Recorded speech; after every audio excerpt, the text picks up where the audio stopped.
reaction to former President Trump calling on Putin to release information about Hunter Biden? Are you concerned about that?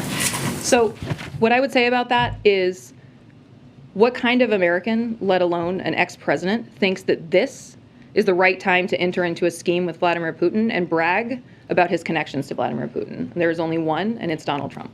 This is White House Communications Director Kate Bedingfield taking over for Jen Psaki while the press secretary is out with COVID, not only criticizing but naming Donald Trump for coming out and publicly requesting yet more dirt from Vladimir Putin on who else but Joe Biden. Yes. And one thing while I'm on your show, as long as Putin now is not exactly a fan of our country, let him explain because Chris Wallace wouldn't let me ask the question. Why did the mayor of Moscow's wife give the Bidens, both of them, $3.5 million for them? That's a lot of money. She gave him $3.5 million. So now I would think Putin would know the answer to that. I think he should release it. I think we should know that answer. Now, you won't get the answer from Ukraine, but why are they giving somebody who knows nothing about energy $187,000 a month plus a $3 million upfront payment? And I won't even talk about China because they haven't gone into Taiwan yet. Right. That'll be next. But why did the mayor of Moscow's wife give the Biden family $3.5 million? Nobody wants to ask the question. And Chris Wallace, who's a total lightweight, unlike his father, who interviewed me for 60 minutes, who was actually a good piece.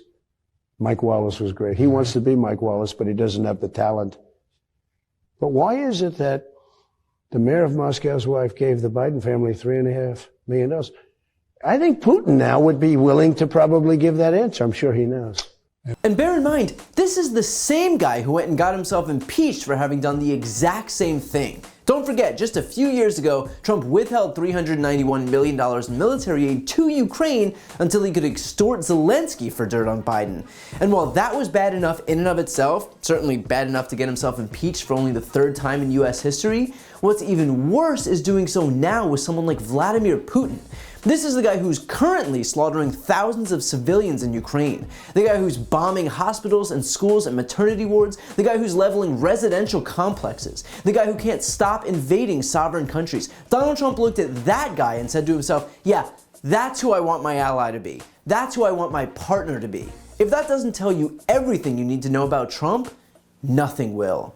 And bear in mind too, he's alone on this. Donald Trump's obsession with kowtowing to autocrats like Vladimir Putin isn't even popular with the farthest fringes of his own base. According to Pew Research Center, a paltry 6% of all US adults have confidence in Putin to do the right thing regarding world affairs, and that includes 7% of all Republicans. Trump is so far off the deep end, so inexplicably beholden to this tyrant, that he's out of touch with over 92% of Republicans. That's how desperate he is to curry favor with the world's most hated dictator. So look, I don't think I need to beat a dead horse here. The choice is obvious. It doesn't matter what your political affiliation is, because this isn't a matter of politics as usual. Liberal or conservative, if you want to align yourself with the totalitarian dictator who's currently wreaking havoc across Ukraine, who's currently murdering women and children all to assuage his own ego, then you've got an ally in Donald Trump.